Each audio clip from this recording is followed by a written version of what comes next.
السلام عليكم ورحمة الله وبركاته. متابعي قناة دواجن أبو علي، حياكم الله. هذا غير مقطع خفيف أحاول أن أشاركه معكم بخصوص البراهمة. أولا أنا أتواجد الآن بدوار القواسم قريب من المحمدية، ما بين المحمدية وبن سليمان. الطبيعة ما شاء الله، طبعا الضيافة ديال أحد الإخوة المزرعة ديالو. علاش أنا تنقول لكم دائما تربيو البراهمة دجاج الزينة.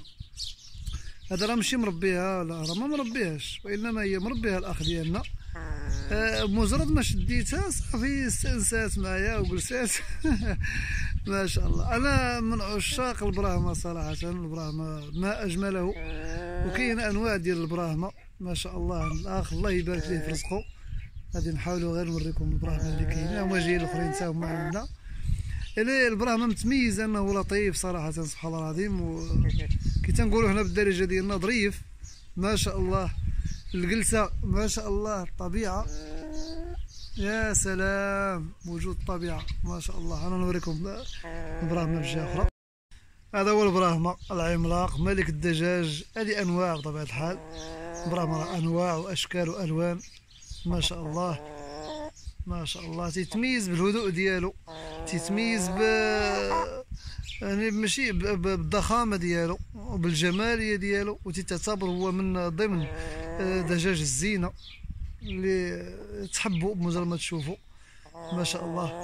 ويا اخواني هذا غير مقطع بسيط حاولت نشاركه معكم لا غير. اذا مازال تغوت حدايا قلبوها تشوفها.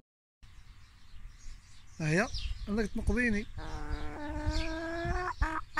نزلي مشي تبيضي، واش غادي تبيضي؟ جاوبيني. يلا نزلي سيري، لا شتي راسك مدبه. نزلي ما بغاش نمشي. ما شاء الله. واخا عليك. بطبيعة الحال البراد واتاي، يا سلام على الجلسه الممتعه. وهذا هو العالم ديالي الذي اعشقه صراحه، والعالم الذي احبه